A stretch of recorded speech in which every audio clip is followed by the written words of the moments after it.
Shalom nshuti bavandimwe ku Mbabazi TV gatatu turabahaye ikaze ndetse tubahaye mwiriwe aho bukeye aho bwije turabagumbiriye mu izina ry'umunyanazareti.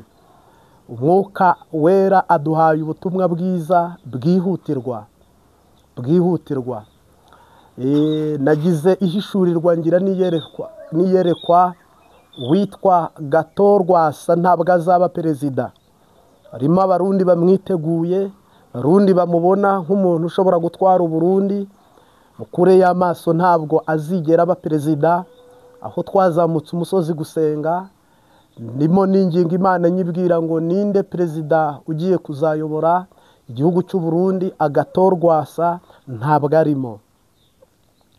Yego, ubwo twasengaga dushikamye dushize amanga twinginga tuniha dutaka dusengera igihugu kubw'amasezerano Imana yakivuzeho, kubw'umugisha Imana yagihaye, ndetse tubwira umwami Imana ngo ninde muntu uri buyobore iki gihugu. Twasengeye kugeza ubwo tutegeka amasengesho muri province zose, mu ntara zose, kugeza ubwo tubwira ngo dusenge twiyirije ubusa, dusenge dupfukamye twambaye amagunira, dusaba Imana ko yasohoza isezerano ry'umuntu yimikishije amavuta witwa Dawidi. Twagize umugisha tubona umuntu witwa Reverend Kuriyo. Ntabwo nawe azigera aba perezida.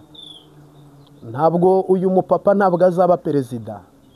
Nawe umwuka w'Imana yambwiye ngo nawe ntabwo arimo, nawe avuyemo, ntabwo azigera aba perezida w'igihugu cy'u Burundi. Kandi cyari icyifuzo mwaduhaye mutubwira turushizeho kubasengera no kubisengera. By'umwihariko twe tugira umugisha wo gusengera abaperezida, ibihugu, abantu batandukanye, cyane ko uyu muhamagaro nawuhawe mu mwaka w'2013, ndetse by'umwihariko igihugu natangiriyemo niki ubwo Imana yambwiraga ngo ihute, Satani ashaka kwica abantu i Burundi, ugende atarakora ibara. Ngira ngo rero ubu nibwo marayika atangiye kudusura duha amakuru y'imbuto twabibye. Turi mu mwaka w'2025. 2014 ubuhanuzi twahanuriye Perezida Pierre Nkurunziza bwarasohoye. 2015 ntabwo nge nahunze, 2016 sinahunga, 2017 sinahunga, 2018 sinahunga, 2019 mu mpera nza mu Rwanda korona ihita itera. Ngira ngo ubundi ubwo urugendo rusigaye ruba ari urw'indege, ni ugusurana bisanzwe. Ubutumwa bwanjye Imana irambwira ngo nta makuru kugeza icyo gihe nari ifite y'igihugu uretse kumbwira, uretse umwuka rundimo kwa ngo gisengere. Kandi abo twasenganye murabizi, ngira ngo ku Musaga, mu Kamenge, ku Mutakura, mu Ijabe, mu Bwiza, mu Buyenzi, ubwo ni mu mujyi wa Bujumbura, ahandi hatandukanye tutarondoye muri province heshi. Mwese ndabaramukije mu izina ry'umunyanazareti. Ariko uhereye muri uku kwezi kwa 4 no kwa 3 nibwo umwuka yambwiye ngo noneho igihugu ngishyize imbere yawe, nkwereka imbuto wabibye ko ngiye kuyimeza no kuyiha umugisha ikera, kandi ngaha umugisha n'abayisarura. Umwami Yesu nahabwe icyubahiro. Mbona rero Reverend Kuriyo ubu ni umuntu wayoboraga ishyaka icyo gihe sengera igihugu cy'u Burundi. Wari umukuru w'umugambwe CNDD-FDD yari Evariste General Major Ndayishimiye, niwe wari uhagarariye ishyaka. Ngira ngo Adolphe ubwo bamurasaga ari kuwa Mungu, icyo gihe jewe nari mu Ruyigi. Twari dufiteyo amafungo y'iminsi 2 turi gusengera igihugu. Numva ngo Adolphe bamurashe, kandi ngira ngo Imana nabwo yari yabitubwira tubwira ngo uyu nguyu yari afite kuba yakoreshwa na Satani, hakicwa benshi, hagapfa benshi, kandi hagendewe cyane ku bijyanye n'amoko y'Abahutu n'Abatutsi. Imana iravuga ngo nabyemeye, kuko twabibajije Imana ngo kuki wemeye ko umwe mu bayobozi, umwe mu bakada, umwe mu bariye, umwe mu bantu bakomeye muri CNDD yapfuye. Ariko ntabwo mu busanzwe misiyo yatuzanye si yo kwica, na misiyo turimo si yo kwica, aragandaguwe. Rero shitani yari kumukoresha cyane hagapfa abantu benshi. Ngira ngo rero ngarutse Reverend kuri uyu munsi wa none niwe uhagarariye ishyaka cyangwa umugambwe CNDD-FDD. Ntabwo nawe azaba perezida. Ubwo harimo abantu nyine bari kuvuga bati Samuragwa, bari kubirota, abantu biteguraga gusohora indirimbo zo kumuhayagiza no kumusingiza. Oya, ntabwo ari we perezida w'igihugu cy'u Burundi. Kandi niseguye kuba dede n'abasendi dede, ntabwo ubu butumwa mbutambukije cyangwa mbuvuze mvuga ngo impamvu batemewe nuko ari babi mu buryo bwanjye. Oya, nuko Imana yimika abamikimura abandi, nuko mu bo twe twabonye umwuka arobanura natoranya ntibarimo. Ubwo rero saya amaboko yanjye yarobanuye, saka kanwa kanjye kabitegetse, si famiye yanjye yicaye mu bakenguza amateka no mu bashinga amateka, cyangwa mu banyamugambwe ngo mvuge ngo mu bakenyera rugamba cyangwa se mu mbonera kure nakadutoranyijemo ugomba guhagararira inyungu z'abadedoya. Murantunga ndi kubaha message Imana yampaye, hatagira umuntu unyikorera. Buhanuzi bwemerwa busohoye, sindi kubukwemeza ku ngufu, sindi no gutegeka kugira ngo ubwemere. Ariko muri iki kiganiro nje kukubwira abantu batazaba abaperezida kugira ngo wowe wikurire y'amaso cyangwa se uyashyireyo, cyangwa se nyine unabihanga amaso mimbere uzatubwira uti ko byabaye. Ndabaha urutonde rero rw'abantu batazaba abaperezida, ariko nanone tubabwire ngo perezida n'uyu. Haleluya. Ngira ngo rero niba wumva ururimi rw'ikirundi n'ikinyarwanda, ubwo rwose tuguhaye ikaze. Kandi mbibutse ko iyi ni cano y'ivugabutumwa, ntabwo ari cano hano yo kugira ngo tuvuge iby'imipira cyangwa se filime n'ibindi bininahaza isi n'abisi. Ni cano y'iyogezabutumwa cyangwa y'ivugabutumwa. Mu by'ukuri rero mu rugendo rumwe n'urundi, mu rugendo dufite, nagira ngo nkumenyeshe ko mu kiganiro umwuka wera twagiranye nicyo gihe ngarukanye hano kuri kamera. Ngira ngo turi no mu gihe cy'imvura, bahuye n'ibiza turabihanganishije. Natwe hano ntabwo bitworoheye, ariko nanone umuririmbyi yaravuze ngo biba mu gitondo imbuto zineza, byubiba ku manywa n'ikigoroba, rindira ko zera baze basarure, tuza tundi miba tunezerewe. Ngira ngo rero natwe twatinyutse tujya kubiba imbuto yitwa gusenga. Uwiteka yabanye natwe. Ntabwo rero Reverend kuri yo azaba perezida. Evariste General Major Ndayishimiye nawe ntabwo azaba perezida.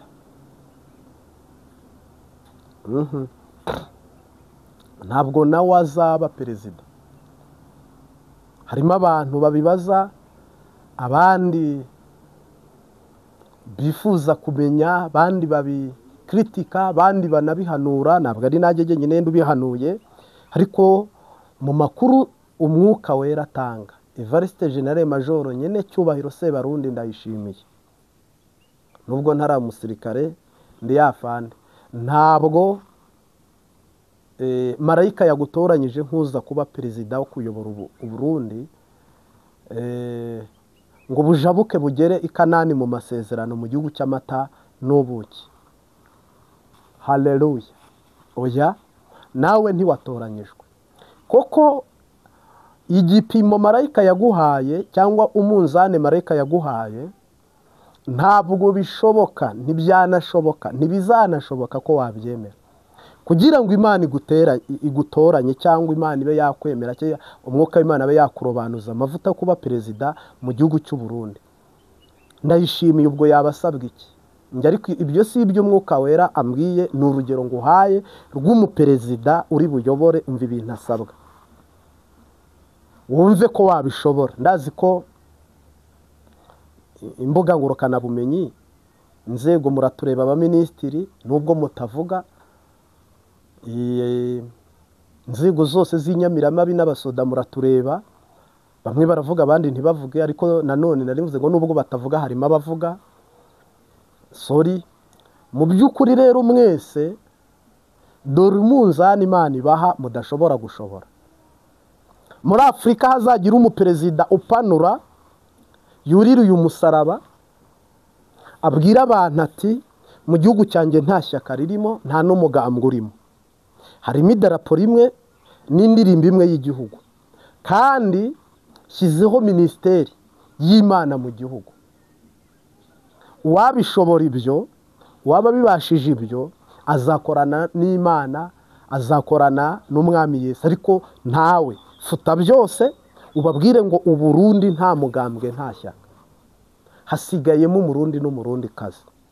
Ubabarire kuko Imana yambwiye ngo nta muntu uzunamira inkota. Abari hanze y'u Rwanda ntabwo muzataha kunamira inkota. Uyu mugani ngira ngo bawukomoje kuri biriya bavuga ngo umuntu nyine akagupfukamisha akagutunga imbunda, cyangwa umuntu akagufatiraho icyuma cyangwa se inkota cyangwa se igiso, uko mubyita gutandukanye. Ngira ngo niho byakomotse. Ariko Imana yarambwiye ngo humuriza abantu babwire ngo nta muntu uzataha gupfukamira no kunamira inkota. Ntabwo rero Evariste Ndayishimiye ndetse n'abandi baperezida batandukanye, ntabwo gushyira mu bikorwa, simpamya ko hari umuperezida n'umwe uri bubishobore kuba yaba umwe mu bafite ubushobozi bwo gusenya imigambwe n'amashyaka abaperezida utari muri siyase zimeni ngo ayobore nta mashyaka, igihugu kitarimo amashyaka. Kandi ugiye kuyobora i Burundi warayobora nta shyaka riri mu gihugu, nta shyaka riri mu gihugu. Uwo murongo nta muhanuzi wigeze abihanura. Nihagira umuhanuzi uvuga ko mu Burundi perezida azatwara nta mashyaka, ntawe zenguruka cano zose, amaradiyo yose, amativi yose, ninjye umwuka Imana yambwiye ngo Uburundi buzayoborwa nta shyaka riri mu gihugu. Sibwo gusa rero, ariko n'ibindi bihugu bizakurikiraho bigende bigera ikirenge mu cyabwo. Ibihugu bigiye kuzabaho muri Afurika, jye niho ndi umunyafurika, nta mugambwe nta shyaka riri kudomina mu gihugu, ngo habemo ibihugu byinshi ariko bihindutsemo uduce duce. Kuko amashyaka ubundi, amashyaka nacagaguramo ibihugu, ni umugambi w'abanyaburayi, ni umugambi si umugambi w'Imana. Niba abantu bavuga ururimi rumwe, kikaba ari igihugu kimwe cyararose independence imwe, kikaba kiga ururimi rumwe, gikoresha ifaranga rimwe, ubundi gikwiye kugira abaperezida benshi mu gihugu gute? Hakwiye kubaho umuperezida umwe uri butware mu kuboko Imana imuhaye, yavaho igihugu kigaterana kikimika undi, cyaba gikijijwe Imana ikakimikira, cyaba kidakijijwe kigaterana bene igihugu bagatora perezida umwe. Ibi rero abantu babamo by'amashyaka n'imigambwe, haba michezo ya ndani, niho usanga Imana igeraho ikavuga ngo ngiye kubimikira, kuko n'abantu barimitse. Ubundi icyo kintu ngira ngo mu isi cyari cyaranarangiye. Guza umugambwe n'ishyaka, none ngaho mbwira, reka tugaruke gatoya, ndaje mbabwire ibindi. Tugaruke gatoya. Ubundi inyungu y'umugambwe bigarukira he? Objectif biba bizagarukira, tubyemere twese turawuyobotse. Ishyaka ribaye rimwe turariyobotse, rirubatse imyaka 100 irarangiye, imyaka 200 irarangiye, fendofi rizagarukira. Urumva rero igihugu kiba kigiye umurongo umwe, kandi kiba kigiye mu mugisha w'igice. Mu busanzwe rero umugisha Imana itanga uha igihugu cyose ku muntu wese. Niyo mpamvu rero buno nitugaruka hano kuri Agathon Rwasa, kuri Reverend Kuriyo, nyene cyubahiro Sebarundi, Evariste Ndayishimiye, aba bose ntabwo bashobora kugera ikirenge mu cya Kristo ngo noneho Imana ibone uko iha umugisha amatwi yabo bayoboye, amaso yabo bayoboye, n'amaboko. Ubundi Imana iguhaye umugisha uri perezida, nuwuhe mugisha iguha? itaha mu mitima yabo uyoboye. Umwami yagiye kurisha amara imyaka 7 arisha bene gihugu batazi ko perezida adahari, babimenya ku bwa burembe. Uyu munsi wa none rero nakubwira ko no mu gihugu Imana ifite ubushobozi bwo gufata imitima y'abarundi yose ikayiha icyerekezo kimwe, na perezida ikamuha ikindi, mwebwe mukisanga muhagaze ku rwego rwiza rw'Ubusuwisi, ku rwego rwiza rw'umugisha w'ibihugu biteye imbere, atari n'Isiraheli. Isiraheli ntabwo iteye imbere nk'u Burundi. Isiraheli ntabwo iteye imbere. Isiraheli se iri mu ntambara zidashira, iri mu kajagari katara. Isiraheli iteye imbere mu by'umwuka n'amasezerano no mu butunzi bw'ijuru. Ntabwo Isiraheli iteye imbere mu mahoro no mu mutekano. Oya, Isiraheli iri hasi. Cyakora yo ifite amategeko ashoboye n'iterambere muri siyanse riri hejuru, ariko Burundi mufite umugisha no kuruta Isiraheli. Ariko simbizire kandi ni nabizira, n'ubundi umuntu kamemo yakaba yazira ibyo yemera cyangwa ibyo yizera. Bundi hari ukurama kudapfa, bundi hari icyaba gisigaye mu isi. Nagira ngo rero nkubwire ko ubwo marayika yadusuraga, ubwo Imana yatuganirizaga, ubwo Umwuka Wera yatwegeraga, ubwo ijambo ry'Imana ryatuzagamo, ikintu yatuhishuriye nuko abantu mwese buno muri guteganya indirimbo z'amatora, indirimbo zo yego birashoboka ko hazavamo abantu bagahita bajya kwima, bakiyimika, bakima ingoma, bakavuza impundu batahi.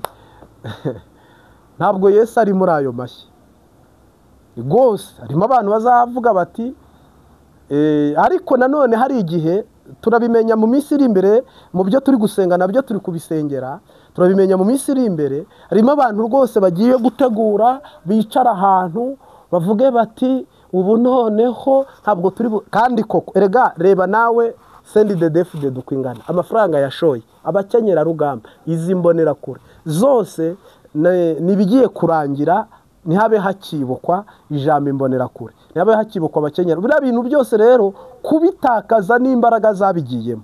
Biriya bintu iyo bitahaba amafaranga yagiye mu ishyaka CNDD-FDD, ariya mafaranga kubakishwa igihugu, Uburundi buba bufite ubushobozi nibura bwa 1/3 ku 10. Ubwo buba bubura nka 70%. Ariko hari amafaranga agendera mu bintu byo kubaka mu gihugu imbere, ukubakamo ikindi gihugu, byo gukomeza ubwoko n'igice naka kikaba ari ikintu kigwiriyemo ubushobozi n'ubutware. Noneho rero ibindi bice bisigaye ukabinyunyuza, ukajya unyunyuza, ubwo ugakura mu gisodo ukubaka imbonera kure, ugakura mu gipolisi ukubaka imbonera kure, ugakura muri oberere mu bateza kori hose ugatoresha, ugenda wubaka ishyaka CNDD-FDD. Ibyo rero byose ntabwo perezida Imana igiye kubaha ibyo wapi. Perezida rero Imana igiye kubaha ninde? Ni uwuhe? Perezida mugiye kubana nawe mu rugendo rudasanzwe rw'umugisha ninde? Arihe? Ni uwuhe? Ni perezida w'umugisha, ni perezida w'agakiza n'amahoro n'umutekano. Haleluya. Ni perezida, ntabwo navuga ngo azaza muri w'Imana yamwubatsemo ibintu bitatu. Muri we hazaba harimo Imana, harimo siyansi, harimo n'umuntu. Muri we rero azaba afitemo ubushobozi bwo kumvirwa.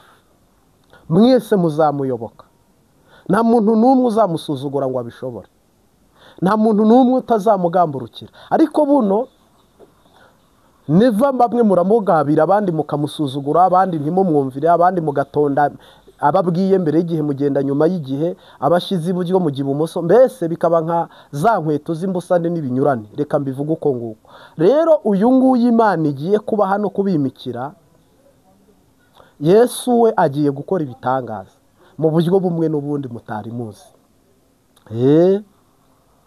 Ngira ngo nabwiye mwene data twari turi kumwe hano kuri kamera, Samu, usuhuza abantu badukurikiye Samu, nawe nagiye ngize ihishurirwa n'iyerekwa ry'abantu batazaba abaperezida, n'uzaba perezida i Burundi, nyemerera afate umwanya nduge ndebe aho nicara hari konegisiyo dushobora kuronka umuyaga nkuba, tubwire abantu iby'ijoro ritubwiye. ngira ngo rero nicyo kiganiro iki ngiki uri kumva unakurikiye. Mu by'ukuri rero uyu muperezida azaba afite siyanse zimene na siyanse z'umwuka, azaba afite muri we ubushobozi ku rwego rwo hejuru. Mungu asifiwe, jina la Bwana libarikiwe. Nagira ngo rero nkuganirize nkubwire ngo hari perezida Imana yateguye ushigaje kwimikwa. Tunabwira abantu bifuza kuziyimika muri iki kiganiro, umwuka w'Imana nakubuza uzamwumvire, kandi azababuza. Nuniyimika ni akazi kawe, hakiri kare ni akazi kawe. Uretse ko mufite umushyitsi mu kiganiro gitambutse nababwiye mugiye kwakira nka marayika uje kuroranya no gutondeka no gushyira ku rutonde. Uyu rero niwe mugiye kwakira. Ngira ngo rero reka dufate akanya ko gusenga Imana ku bw'ubu butumwa, kuko mbabutangarize nanabibabwire. Ndabizi ushaka kunyanga cyo kanankunda, ariko reka mbivuge unyange wanabyumvise. Aya manywa n'Imana yayaduhaye, ijoro dutegereje ni Yesu uza kurishyiraho. Umwuka duhumeka niwe. Niba ushobora guhera mu gitondo ukageza nimugoroba mu bikorwa byawe utaranahazamo data n'umwami Yesu n'umwuka wera, burya uba ufite uruhombo muri wowe. Niba ijoro rishobora kurangira umutima wawe n'ubwenge bwawe utarabyereka Kristo, kera watakaye. Nyemerero niba udukurikiye wifatikanye natwe aka kanya ugaharira Imana, erekeza umutima ku Mana. Turagushimiye mwami Yesu, uri Alufa uri Omega, waharaniye ubwigenge ubugeraho bwa Afurika nubwo bitaratungana, ariko uri kubikora. Turagushimiye ko mikabami wimura abami ukimika abandi, kandi turagushimiye ko watoranyije warobanuye. Icyubahiro ni cyawe. Mu masengesho turimo hari ubutumwa dutambukije ku Mbabazi TV 3, ubiherebwe icyubahiro. Ubyumva bimukize, kandi uzaduhe kuba baragwa kuri iyi ngoma. Turinde kwibwa no kuriganwa, turinde inyatsi mu izina rya Yesu Kristo, turinde wa mudemoni wariganyije Adamu na Eva mu izina rya Yesu. Dutangaje ubuntu bwawe n'imbabazi n'imbaraga zawe, birinda abera bose bigatabara abera bose. Ibyo bitogotesha biturindisha, kandi mu izina rya Yesu Kristo tukugirireho umugisha. Icyubahiro kibi cyawe. Teza amatwi ubu butumwa, bimukize bimuhezagire iteka ryose. Amen. Haleluya, haleluya, haleluya. Reka tuhezagire mu munota wo guhezagira. Ubwo umwami Yesu ankunda ndamahoro, kubw'imbabazi ze nyinshi ndamahoro, nuhagiwe n'amaraso nkomezwa ubuntu bwinshi, kandi afashe n'ukuboko ndamahoro, naho hazi ibyago byinshi ndamahoro. Nyemerera umunota wo guhezagira. Mu bindi biganiro turawutambutsa, ariko hano ntabwo ndibubwirize sindi bwigishe, n'ubutumwa bwari bunzanye nishobozwa n'umwami Yesu. Ikiganiro kizaza ejo muzabisangamo byose. Ndagushimiye mu izina ry'Umunyanazareti. Ubutumwa tuburagije Imana Data n'umwami Yesu, nawe ubwumvise bugukize, bukize igihugu cyawe n'umuryango wawe. Shalom shalom, umwami abazigame. Amen.